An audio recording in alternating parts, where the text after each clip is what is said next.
আমার মা বোনকে এতদিন পর দেখে আমি অনেক খুশি হই এবং খুশিতে কান্না করে দেই। আমার সুখের সংসার তৈরি হয়েছে একটি। আমার মা বোন আমার বাসায় যাতায়াত শুরু করলো। তিনি আমায় বলতেন, তুমি আমার গোপন ভালোবাসা। যে সুখ তোমাদের মাঝে পেয়েছি সে সুখ এত বছরেও পাইনি। আবেগের বসে একজন বিদেশি স্বাধীন মনাকে বিয়ে করেছি, যার সাথে সংস্কৃতি ভাষা মন মতো কিছুই মিলতো না। নিজের ছেলেদেরকেও মন মতো মানুষ করতে পারছি না। তবে ওনার কথা একটুও বিশ্বাস করি নাই, কারণ পুরুষ জাতটাই খারাপ। ওই নারীর মনে দুঃখ দিয়ে আমাকে বিবাহ করা। আমিও ভালো না, আমিও খারাপ। আমি জেনে শুনে 2 বাচ্চার বাপকে বিবাহ করেছি, কিন্তু আমি পরিস্থিতির শিকার। এর মধ্যে 6 মাস কেটে যায় এবং উনি আবার প্রবাসে চলে যায়। প্রবাসে যাওয়ার পর উনি আমায় তেমন ফোন করতেন না এবং আমি বিরক্তও করতাম না।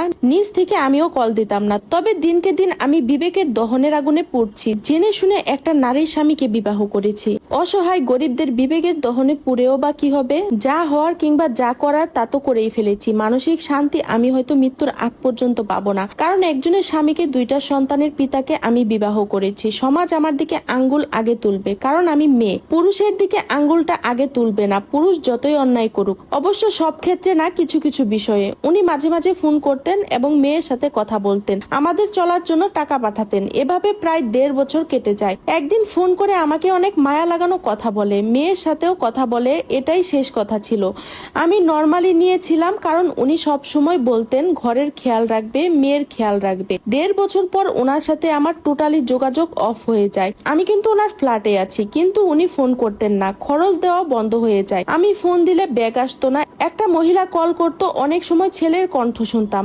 আমি টুকিটাকি ইংলিশ বুঝি, আমি তেমন রিপ্লাই করতাম না এবং জিজ্ঞেস করতাম উনি কই, কিন্তু তারা কোনো রিপ্লাই দিত না। তখন মেয়েকে নিয়ে অনেক কষ্টের দিন যায়। জমানো যা ছিল তা প্রায় শেষের দিকে। একদিন দুপুরবেলা আমার দরজায় কলিং বেল বেজে ওঠে। আমি দরজা খুলে দেখি দারোয়ান চাচা। উনি আমাকে বললেন, স্যারের এক আত্মীয় আপনার সাথে দেখা করতে চায়, উপরে আসতে দেনে আপনার অনুমতি ছাড়া, যদি বলেন পাঠাবো। আমি বেলকনি দিয়ে দেখি ওর দূর সম্পর্কের কাজিন। সে অনেক সময় ওর সাথে বাসায় আসতো, আমার সাথে কথা বলতো। ওদের কি দরকারি কথাবার্তা শেষ হলে আবার চলে যেত। আমি বাসায় আসতে বলি এবং উনি বাসায় আসেন। ওনার সাথে একজন বিদেশি ছেলে। বাসায় ঢুকে ভাইটা আমাকে সালাম দেন। ছেলেটা কিছু বলে না, চুপ থাকে। সোফায় বসেন ওনারা। আমি কাজিনটার সাথে জিজ্ঞেস করি উনি কোথায়, কেন এই 1.5 বছরে আমার সাথে যোগাযোগ করেনি। তখন আমাকে বলে উনি আর দুনিয়াতে নাই, বিশ্বাস করুন আমার দুনিয়া থমকে গিয়েছে। কলিজাটা মোচড় দিল। আমি দাঁড়ানো থেকে ঠাস করে বসে গেলাম। আমি এতটাই হতভাগ্য যে আমার উনির মৃত্যুর খবরটাও আমি শুনলাম না। আমাকে ওনারা পানি খাওয়ালো এবং শান্ত হতে বললেন। কাজিনটা আমাকে বলল, শক্ত হও, হ্যারিস হচ্ছে ভাইয়ের বড় ছেলে। সাথে আসা ছেলেটার সাথে আমাকে পরিচয় করিয়ে দিল। বলল এটা তোমার বাবার দ্বিতীয় স্ত্রী। আমার মেয়েকে হ্যারিস স্কুলে নিল এবং ইংলিশে বলল, আমরা আছি, কোনো অসুবিধা হবে না তোমার। কাজিনটা বলল ও তোমার সাথে কিছুদিন থাকবে। আমি গেলাম, ওর টেক কেয়ার করো। কাজিনটা আমাকে কিছু টাকা দিয়ে গেলেন। হ্যারিস হেঁটে হেঁটে পুরো ঘর দেখতে লাগলো আর আমার মেয়ের সাথে খেলছে। ওর মাকে ভিডিও কল দিয়ে আমার মেয়েকে দেখালো। আমি সেই থেকে যে বসে আছি, ওঠার আর শক্তি নেই। কান্না করতে করতে শেষ। আমি কি করব, কি হবে। সেই দিন আর কোনো রান্না হলো না। হ্যারিস হয়তো আমার মনের খবর বুঝতে পারলো। সে দারোয়ান চাচাকে দিয়ে বাহির থেকে খাবার আনালো। সে নিজে থেকে আমার মেয়েকে খাইয়ে দিল এবং আমার মেয়ের সাথে বেশ ভালো সম্পর্ক গড়ে উঠলো। আমাকে সান্ত্বনা দিল, কিন্তু আমার মন তো আর কিছুতেই মানে না। আমার মা বোনদের কল দিলাম, ওনারা এলো। ওনারাও আমাকে অনেক সান্ত্বনা দিল। আমার মা বোনরা আমার সাথে অনেক দিন ছিল, ওরাই আমার ঘরে সবকিছু করেছে। হ্যারিস টাকা দিয়েছে সবকিছুর। বোনদেরও বিবাহ হয়েছে, বেশি দিন থাকতে পারলো না, তবে ফোনে ফোনে খবর নিত। হ্যারিস টুকিটাকি বাংলা শিখলো, মাঝে মাঝে নিজে গিয়ে বাজার করে আনতো আর কাজিন ভাইটা আসতো মাঝে মাঝে। হ্যারিসকে সাথে নিয়ে বের হতো। হ্যারিস যতবার বের হতো আমার মেয়ের জন্য কিছু না কিছু আনতো। মোটামুটি একটা বিশ্বাস অর্জন হয়ে গেছে। হ্যারিস আমার কাছে টোটাল 2 মাস ছিল। একদিন আমার মেয়েকে নিয়ে নিচে গেছিল, কারণ মেয়েটা অনেক কাজ ছিল। আমি কখনো ওর সাথে মেয়েকে বের হতে দিতাম না, চোখে চোখে রাখতাম। আমি আবার নিচে গিয়ে মেয়েকে নিয়ে আসি। বিকেলের দিকে হ্যারিস খুব টেস্টি করে কফি বানায়, যা প্রায় সময় বানিয়ে আমাদের খাওয়াতো।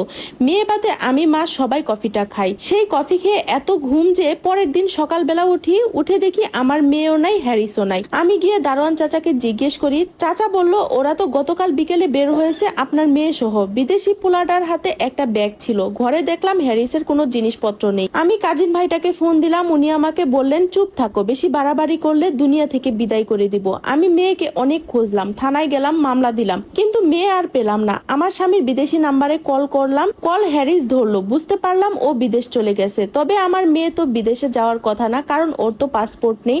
এতটুকু বুঝলাম মেয়ে আমার দেশে আছে। ওরা ফোন ব্যাক করতো না। আমি মোবাইলে গত 2 মাস মাসে না হলেও 30,000-এর উপরে রিচার্জ করেছি। বিদেশে ফোন দিয়ে কান্না করতাম আমার মেয়েকে ফেরত দেওয়ার জন্য, কোথায় আছে তা বলার জন্য। বললাম আপনাদের কোনো কিছুতে আমি ভাগ বসাবো না, বিনিময়ে আমার মেয়েকে ফেরত দেন। কিন্তু ওরা আমার কথা শুনে হাসতো, কিছু বলতো না। 2 মাস পর ফ্ল্যাট থেকে আমাকে বের করে দেয়। ফ্ল্যাটটা ওর কাজিন ভাই দখল করে। আমি মামলা করেও কোনো ফল পেলাম না, কারণ জোর যার